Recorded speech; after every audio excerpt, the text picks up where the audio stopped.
अस्सलाम वालेकुम स्टूडेंट्स। आज हम स्टार्ट करने वाले एक्सरसाइज 4.1 और इस चैप्टर का नाम है series and sequence. Sorry, sequence and खैर एक ही बात है। अच्छा, पहले आप सीक्वेंस और सीरीज का ना कॉन्सेप्ट समझ लें। सीक्वेंस कुछ इस तरह की होती है, जैसे फॉर एग्जांपल मेरे पास जो है वो क्या एग्जांपल तो चलिए ठीक है। मेरे पास जो है सबसे कॉमन, सब लोग यही रिवायती एग्जांपल देते हैं कि 10 रुपये है, ठीक है। और मैंने सोचा है कि मैं कंटिन्यूसली उसमें डेली 10 रुपीज़ ऐड करूँगी, तो नेक्स्ट डे मेरे पास होंगे 20 रुपीज़, उससे नेक्स्ट डे होंगे मेरे पास 30 रुपीज़। तो ये मल्टीपल ऑफ 10 जो है वो चल रहा है, ठीक है।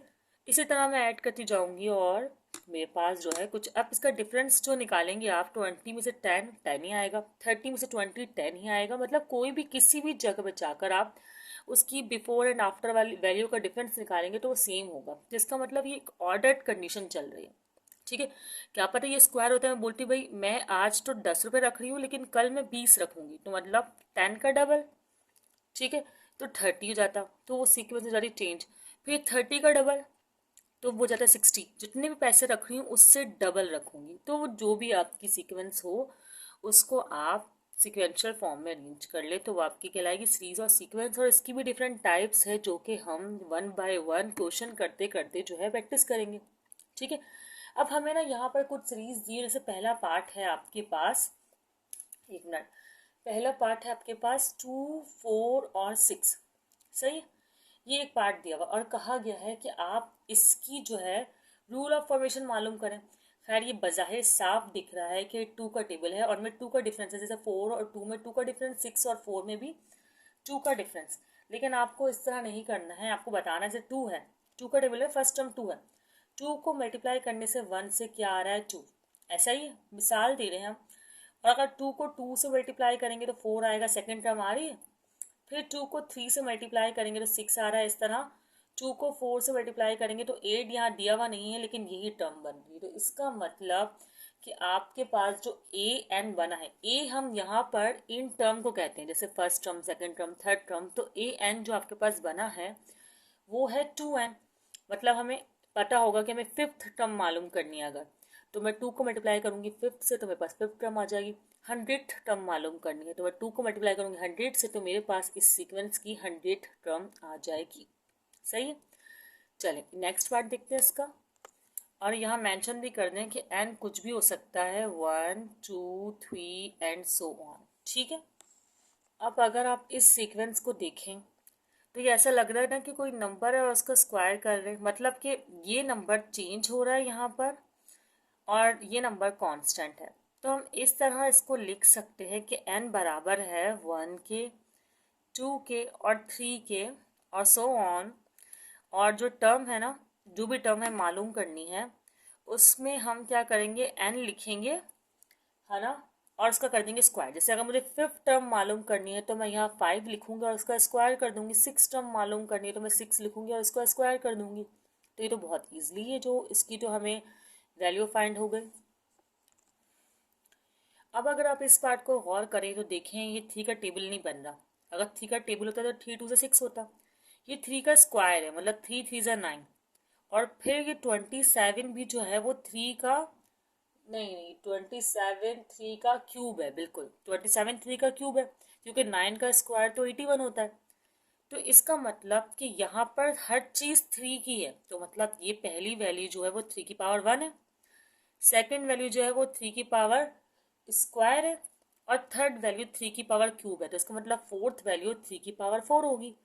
तो आपने बस करना ये होता है कि एन उसे लेना होता है चेंज हो रहा हो, इस वक्त पावर चेंज हो रही है तो आपने एन लिख लेना सपोज। और किसकी पावर है ये, 3 की, तो 3 आपने जो कांस्टेंट टर्म है उसे एज इट इज लिखना।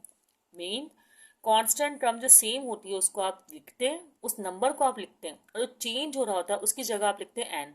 यहाँ पे पावर चेंज हो रही है तो मैंने पावर की जगह ही जो है वह एन मेंशन कर दिया। तो इसका मतलब कि ए एन जो भी टर्म मुझे मालूम करनी है, यहाँ 5 मालूम करो तो 3 की पावर 5 कर दूंगी तो फिफ्थ टर्म आ जाएगी मेरे पास, ठीक है। चलें आप इस पार्ट पर गौर करें। देखें इस पार्ट पर ऊपर वाली वैल्यू 1 2 3 4 ये तो बिल्कुल चेंज है ही, और नीचे वाली वैल्यू भी 2 3 4 5 चेंज है ही। तो लेकिन अभी आप ऊपर वाली वैल्यू पे गौर करें और इसको बराबर ले लें एन के, मतलब 1 2 3 4। अब नीचे भी आप देखें अगर, तो सीक्वेंस कुछ इस तरह बन रही है, जैसे कि अगर मैंने ऊपर 1 लिखा है तो नीचे भी मैं एक ही टर्म कांस्टेंट, तो मुझे कोई नंबर तो कांस्टेंट लेना होता है। जैसे समझे मैं 1 ले रही हूँ, 1, अगर मैं 1 लूँ, सही है, ये चले पहले मैं n लिख लेती हूँ। n कोई नंबर है, सपोज करें 1 है, इसमें 1 ऐड करूँ, सही है, मतलब इसकी सीक्वेंस में एक्चुअली यूँ बननी है n is equal to n plus 1। अब चेक करते हैं कैसे बन रहा है। देखें, जैसे कि अगर मैं इस टर्म को लूँ, फर्स्ट से ही स्टार्ट करूँ, तो n 1 है, तो 1 प्लस 1 2 हो रहा है ना। इस तरह जब n 2 रख रही हूँ तो यहाँ भी नीचे भी 2 रखूँगी, तो 2 प्लस 1 3, बिल्कुल एज इट इज़। इस तरह अगर मैं 3 रख रही हूँ तो नीचे भी 3 रखूँगी, 3 प्लस 1 एज इट इज़, तो इसने तो एज इट इज़ आना ही है। तो इसका मतलब ये जो हमने फॉर्मूला रूल ऑफ फॉर्मेशन बनाया है ये बिल्कुल फॉलो कर रहा है। सर ये थोड़ा सोचने वाला है ये, क्योंकि देखें टू का टेबल ये है नहीं ना ही, अगर आप कुछ टर्म तो आपको कॉमन लेनी है तो यकीनन 1, ये देखें 1 3 माइनस 2 1, एक का फर्क आ रहा है, 4 माइनस 3 1 का फर्क आ रहा है, तो इसलिए मेरे दिमाग में ख्याल आया कि यहाँ पर 1 होना चाहिए और यहाँ पर जो सीक्वेंस है वो जो नंबर है उसको रखना। ठीक है, चलें अब इसका नेक्स्ट पार्ट। अब अगर आप लोग इस पार्ट पर गौर करें तो ये वाला पार्ट और ये वाला पार्ट बिल्कुल सेम है, सिर्फ यहाँ पर स्टार्ट पे 1 आ रहा है, तो इसका मतलब देखिए 3 की पावर 1 और 3 का स्क्वायर और फिर 3 का क्यूब है। ठीक है, लेकिन ये ज़रा डिफरेंट तरीके से। किस तरीके से कि अगर आप 3 को, जैसे यहाँ 1/3 है, आपको लेना तो माइनस का 1/3 ही है।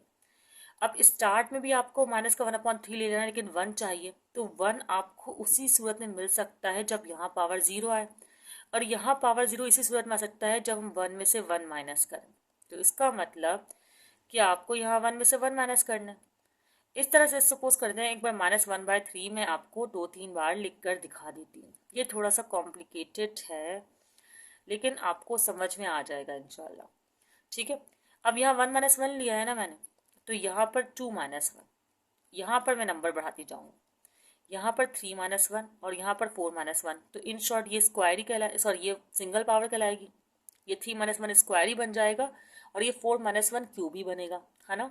लेकिन इस टर्मिनोलॉजी के लिए हमें ये 1 - 1 वाला टर्मिनोलॉजी यूज़ करनी पड़ेगी। एक्चुअली क्यों? एक्चुअली इसलिए कि जब -1/3 होता है तो ही तो 0 आएगा, और 0 आएगा तभी तो 1 आएगा, क्योंकि आपको पता है कि जब भी कोई भी वैल्यू, भले 100 ही 0 के बराबर क्यों ना हो, वो 1 होता है। किसी के ऊपर भी कोई भी पावर 0 हो तो 1 के बराबर होती है। ठीक है, तो इन शॉर्ट यहाँ पर आपके पास -1/3 1 आएगा, 1 मेंशन नहीं करेंगे, और यहाँ पर -1/3 स्क्वायर आएगा और यहाँ -1/3 क्यूब आएगा। ठीक है, अब आपको पता है कि स्क्वायर से तो माइनस कैंसिल हो जाता है, इसलिए यहाँ माइनस नहीं है, जबकि इस पावर पर और इस पावर पर माइनस सवाल में आ रहा है, तो ये बिल्कुल फॉलो कर रहा है। तो क्या फॉर्मूला बन गया ए एन का, कि अगर मुझे किसी भी नंबर की इस सीरीज को निकालना है तो -1/3, और आप नोट करिए चेंज हो रहा है, 1 2 3 4, ये है आपकी वेरिएबल टर्म, तो इसको ले लेंगे n के बराबर और -1, मतलब n में से 1 निकाल कर हम उसको सॉल्व करेंगे तो हमारे पास इसकी टर्म आ जाएगी। चलिए स्टूडेंट्स इसको सॉल्व करते हैं।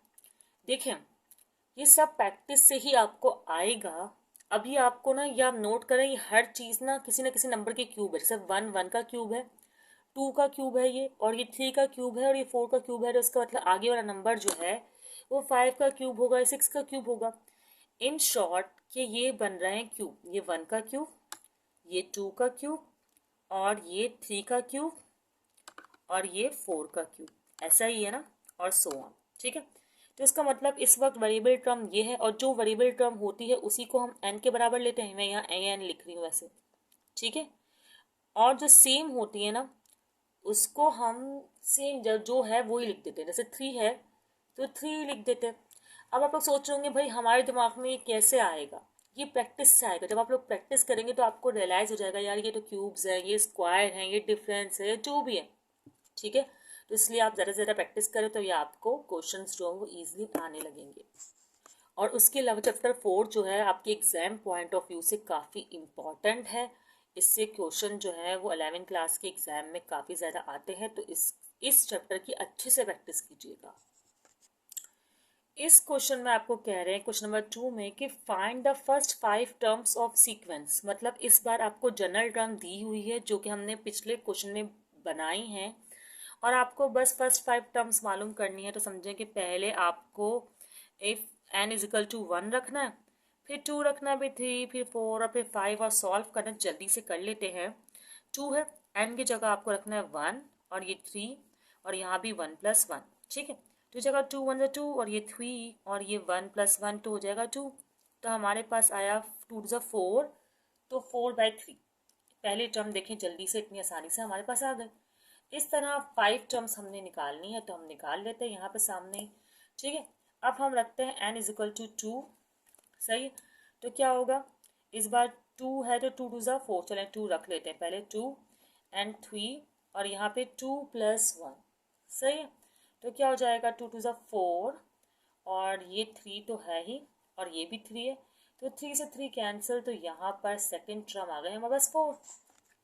अब इसी तरह n इज इक्वल टू 3 रख लेती हूँ मैं, ठीक है। n इज इक्वल टू 3 में क्या होगा कि भाई 2 है और यहाँ 3 आएगा, और यहाँ पर 3 + 1, सही, और ये 3, तो क्या हो जाएगा, 2 3 6 एंड 3 + 1 4, और ये 3, तो 3 1 3, 3 2 6, 2 4 8, तो हमारे पास एक टर्म 8 आ गई। फिर n इज इक्वल टू 4, सही है। तो n इज इक्वल टू 4 में क्या होगा, 2 और ये 4 और ये 4 + 1 और ये 3, 2 4 8, 4 + 1 5 और ये 3, तो आपके पास क्या आएगा, 8 5 क्या होता है आपके पास, 8 5 आई थिंक 40 होता है, तो 40/3। मैं सोचा फिर फिफ्थ टर्म भी मैं यही निकालूंगी, तो मैं क्या कर रही हूँ, 2 है, फिर 5 है, और फिर 5 + 1 जो 6 होता है मैंने डायरेक्टली लिख दिया, यस लिख दिया।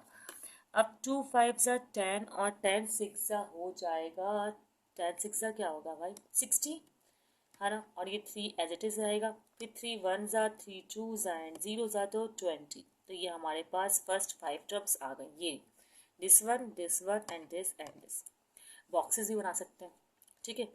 अब नेक्स्ट पार्ट कर लेते हैं, एक और क्वेश्चन करवा देती हूँ मैं आपको। ऐसा आप उसको सोचोगे इतना आसान है क्या करना, वो देख लीजिए एक बार क्वेश्चन आप लोग, ठीक है। अब ये क्वेश्चन है आपके पास, फिर आपको यहाँ पर भी ऐसे ही करना है कि n इज इक्वल टू 1 रखना है। पहले मैं n इज इक्वल टू 1 रख कर सॉल्व कर लूँ, तो क्या होगा, -1 तो एज इट इज है, n 1 + 1 और ये हो जाएगा 1 - 1, ठीक है ना। तो इसका मतलब कि ये माइनस का 1 और ये हो जाएगा स्क्वायर, और ये 3 की पावर 0, तो ये हो जाएगा +1 क्योंकि इवन पावर और 3 की पावर 0, तो ये 1, तो 1 1 1, ठीक है।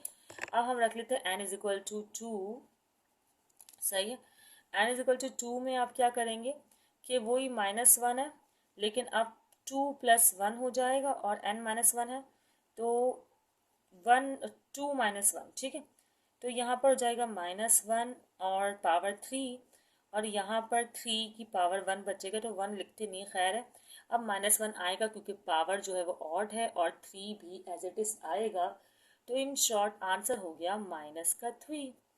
अब कर लेते हैं n इज इक्वल टू 3, सही है। n इज इक्वल टू 3 में क्या करेंगे भाई, n इज इक्वल टू 3 रखेंगे, -1 3 + 1 एंड 3 - 1, सही। तो ये हो जाएगा -1 और पावर 4, और ये हो जाएगा 3 पावर 2, तो -1 तो अब इसने नहीं आना, +1 हो जाएगा, और 3 3 9, ये डॉट मल्टीप्लाई लगा रही हूँ, तो यहाँ पर आएगा 9। अब इसी तरह n इज इक्वल टू 4, सही है, 5 नहीं आएगा ना, कोई बात नहीं कोई बात नहीं, आगे लिख देंगे। तो ये -1 4 + 1 और इस बार 4 - 1, तो ये हो जाएगा -1 और पावर 5 और ये 3 की पावर 3, तो ये -1 रहेगा इस बार, और ये 3 की पावर 3 का मतलब है 3 3 9 9 3 27, तो 27, तो यहाँ पर आंसर आया -27, ठीक है। अब आपके पास क्या रह गया, n इज इक्वल टू 5 रह गया है, तब आप निकाल लें इसको।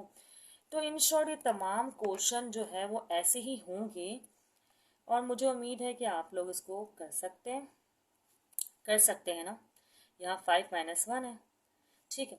अच्छा, -1 और पावर आई 6 इस बार इवन पावर है और ये है पावर आई 4, ठीक है।